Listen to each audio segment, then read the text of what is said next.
Enquanto o pensamento de Santo Agostinho representa o desenvolvimento de uma filosofia cristã inspirada em Platão, o pensamento de São Tomás reabilita a filosofia de Aristóteles, até então vista sob suspeita pela Igreja, mostrando ser a possível desenvolver uma leitura de Aristóteles compatível com a doutrina cristã. O aristotelismo de São Tomás abriu caminho para o estudo da obra aristotélica e para a legitimação do interesse pelas ciências naturais e um dos principais motivos de interesse por Aristóteles nesse período. A Igreja Católica, por muito tempo, impediu a divulgação da obra de Aristóteles pelo fato da obra aristotélica. Letra C. Criticar a Igreja Católica, instigando a criação de outras instituições religiosas. Segunda questão. Ora, em todas as ordenadas a um fim, é preciso haver um dirigente, pelo qual se atinja diretamente o devido fim. Pelo impulso dos ventos contrários, não chegariam ao fim do destino. Se por indústria do piloto não fosse dirigido ao porto, ora tem um homem o fim, para o qual se ordenam em toda sua vida e ação. Acontece, porém, agirem os homens de modo diverso em vista do fim, o que a própria diversidade dos esforços das ações humanas comprova. Portanto, precisa do homem dirigir para o fim. No texto citado, Tomás de Aquino justifica a monarquia como um regime do governo capaz de, letra C, reformar a religião por meio do retorno da tradição helenística.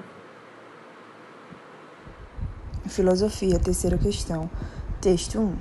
Anaximenes de Mileto disse que o ar é o elemento originário de tudo que existe, existiu e existirá, e que outras coisas provêm da sua descendência. Quando o ar se dilata, transforma-se em fogo, ao passo que os ventos são ar condensado. As nuvens formam-se a partir do ar por filtragem, e, ainda mais condensadas, transformam-se em água. A água, quanto mais condensada, transforma-se em terra, e quando condensada ao máximo possível, transforma-se em pedras. Texto 2. Basílio Magno, filósofo medieval, escreveu: Deus, como Criador de todas as coisas, está no princípio do mundo e dos tempos. Com parcas de conteúdo se nos apresentam, em face dessa concepção, as especulações contraditórias dos filósofos, para os quais o mundo se origina, ou de algum dos quatro elementos, como ensina os jônios, ou dos átomos, como julga Demócrito. Na verdade, dão a impressão de que querem ancorar o mundo numa teia de aranha.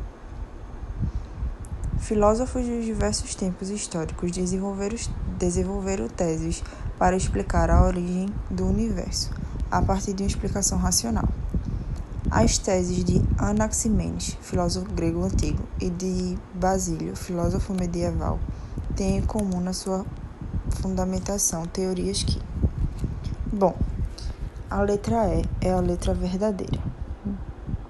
Basílio viu a origem de tudo no próprio Deus e Anaximenes nos elementos naturais. De todo jeito, o que eles mais tinham em comum era que as duas abordagens visavam a origem de todas as coisas. Filosofia, quarta questão. Para Santo Agostinho, o homem chega à verdade? Bom, Santo Agostinho apresenta a teoria da iluminação divina, que o homem só pode chegar ao verdadeiro conhecimento sendo através dessa luz divina, que possibilita ao homem encontrar Deus e alcançar sua felicidade. Logo, a alternativa correta é a letra C, pela iluminação divina. Meu nome é Letícia Mello e eu fiquei responsável por responder a quinta e a sexta questão. Quinta questão.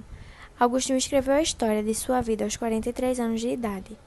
Nas Confissões, mais do que o relato da conversão ao cristianismo, Agostinho apresenta também as teses centrais da sua filosofia. Tanto é assim que, ao narrar os primeiros anos de vida e a aquisição da linguagem, o autor já fazia menção à teoria da iluminação divina. Vejamos. Não eram pessoas mais velhas que me ensinavam as palavras, com métodos, como pouco depois fizeram para as letras.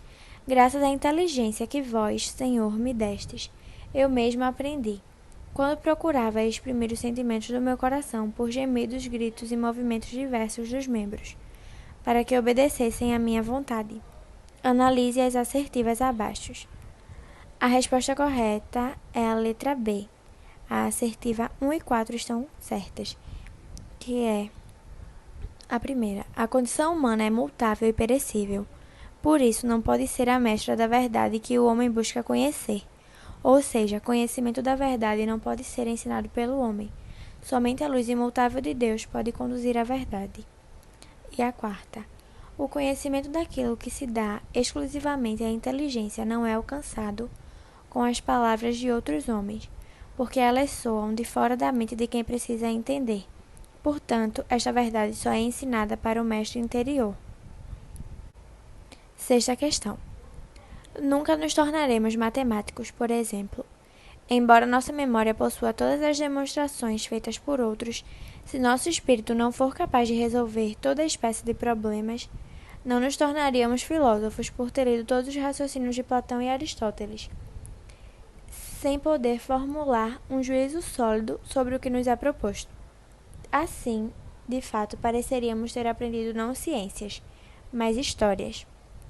Em sua busca pelo saber verdadeiro, o autor considera o conhecimento de modo crítico como resultado da. A resposta correta é a letra D. Autonomia do sujeito pensante. Questão 7. Texto 1. Experimentei algumas vezes que os sentidos eram enganosos e é, de prudência, nunca se fiar inteiramente e que já nos enganou uma vez. Texto 2. Sempre que alimentarmos alguma suspeita de que uma ideia esteja sendo empregada sem nenhum significado, precisaremos apenas indagar de que impressão deriva esta suposta ideia. E se for impossível atribuir-lhe qualquer impressão sensorial, isso servirá para confirmar nossa suspeita. Nos textos, ambos os autores se posicionam sobre a natureza do conhecimento humano. A comparação dos excertos permite assumir que Descartes e Hume, a alternativa correta é a letra E, porque no texto 1, Descartes fala que os sentidos são enganosos, então ele não acredita muito neles. Já no texto 2, Hume fala que a impressão sensorial, isso servirá para confirmar nossa suspeita. Logo, ele acredita tanto nos sentidos que usa eles para comprovar o conhecimento. Então, é a letra E, que atribui em diferentes lugares ao papel dos sentidos no processo de obtenção do conhecimento. Questão 8. Ao analisar o cogito ergo sum, penso logo existo, de René Descartes, conclui-se que a alternativa correta é a letra A, porque o pensamento de Descartes é composto pela ideia de que tudo que os sentidos informam pode ser falso e enganosos. Então, não pode-se ter certeza de nada, nem que sua matéria corporal é verdadeira, mas o ato de pensar garante a minha própria existência. Então, é a letra A, porque o pensamento é algo mais certo que a própria matéria corporal. Questão 9. A maneira pela qual adquirimos qualquer conhecimento constitui suficiente prova de que não é inato. John Locke. O empirismo, corrente filosófica da qual John Locke fazia parte. Letra A. Afirma que o conhecimento não é inato, pois sua aquisição deriva da experiência. Bom, o empirismo ganhou destaque na Inglaterra no século XVII, em oposição às teorias racionalistas na época. John Locke representou o empirismo, que consistia na ideia de que o conhecimento deriva das experiências empíricas. Locke, no entanto, defendia o uso do método indutivo na produção do conhecimento científico. Por isso, a resposta correta é a letra A. 10º. Todo o poder criativo da mente se reduz a nada mais do que a faculdade de compor, transpor, aumentar ou diminuir os materiais que nos fornecem os sentidos e a experiência. Quando pensamos em uma montanha de ouro, não fazemos mais do que juntar duas ideias consistentes, ouro e montanha, que já conhecíamos.